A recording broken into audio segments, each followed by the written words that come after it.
Hello, I'm Michael Schmidt, and for those of you who follow me on Twitter, um, my initials M as in Mary, D as in dog, S as in Sam, WV guy, because I am a guy.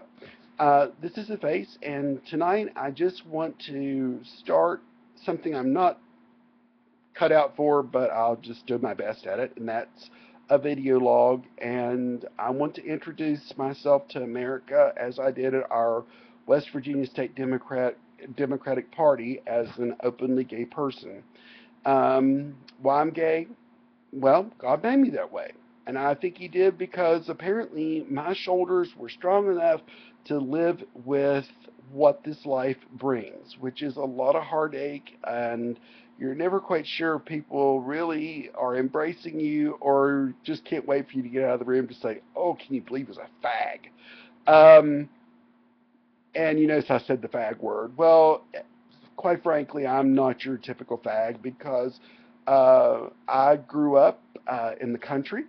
I was the first in Southern Roane County to play in the band ever in the history of the county because they didn't even have a musical instrument program there.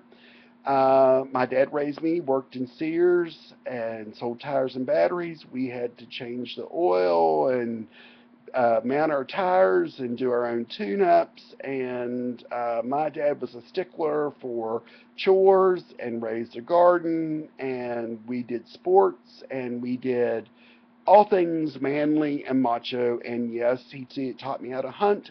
And I am a member of the NRA. And enough said about that. I spent 28 years in healthcare.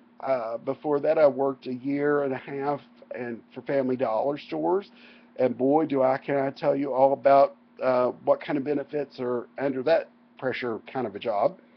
Before that, I worked for almost 3 years for a wonderful family owned Jewish retailer company called Charleston Department Store.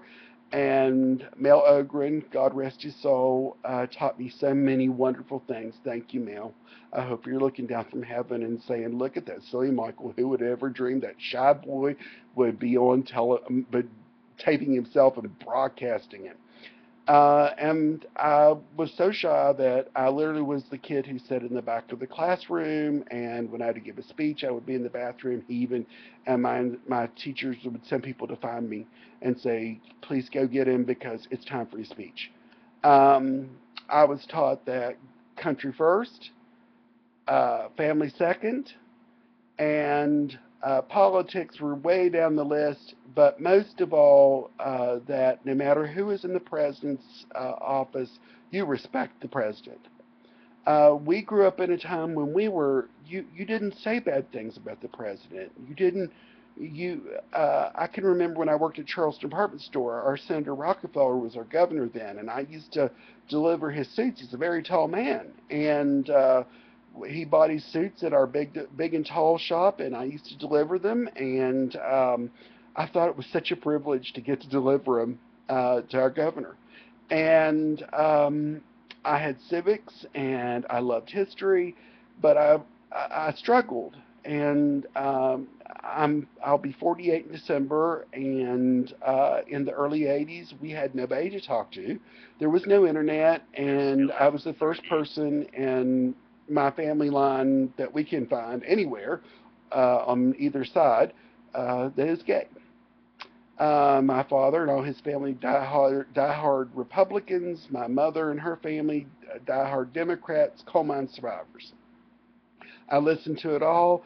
I was raised in Church of God, and then my grandmother took over my education. God rest her soul. She is a saint. First woman licensed in Kanawha County to preach, and raised me as a Nazarene. Loved it. They rejected me. That's okay. My faith. Christianity is like Baskin Robbins, 31 flavors, but the fact is, at the end of the day, it's all about God the Father, the Son, and the Holy Ghost. Um, so I want to say, first of all, President Obama, you have many people who love you in West Virginia. So please don't look down on all of us. And our Governor Tomlin, we don't know what's wrong with him, except maybe he fell and bumped his head and forgot he was a Democrat. Secondly, it's not about you having a war on coal. War has been having a coal on West Virginia for generations and generations, and my family and my great grandfather's buried in a cemetery in a town that no longer exists that you can't even get to anymore. So, enough said about that. And to Americans who are not uh, so eager to celebrate diversity, all I can tell you is that every day, no matter in healthcare, if there's one thing we learn, it doesn't matter what your religion is, we just take care of you. That's the way celebrating diversity is. You find, oh, there's so much more to enjoy about each other, to love each other, and hate, it just takes so much negative energy. Hate, hate, hate, hate, hate. Do you ever notice when you get mad at somebody how you come home from work, you have a bad day, and you got into it with a coworker, and you're so drained? That's when I look at Mitt Romney and I look at Paul Ryan and these Koch brother people who have so much money. They all look so constipated and miserable. Well, truly, the scriptures tell us it'll be easier for a rich man to thread the eye of a needle with a camel than to enter the gates of heaven. And maybe that's why they're so miserable, is that they're whatever faith they believe in and whatever constructs they try to support these awful, mean positions. All I can tell you is that what Jesus said is pretty simple. Is what you do to the least of them, you do to me also. So I'm Michael Schmidt. I'm an advocate for my community, and that means everybody, no matter how old or how young.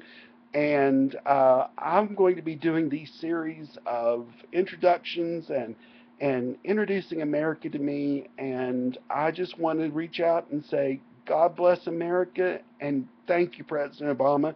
You could have been making more money than the Kochs, and instead you chose to be run for a president and be humiliated, talked to you like a dog, and everything that should never be in our country.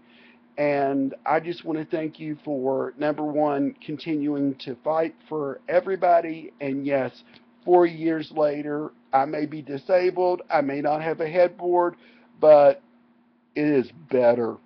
God bless you, Mr. President. And Michelle, you go, girl. I could shop with you at Target anytime.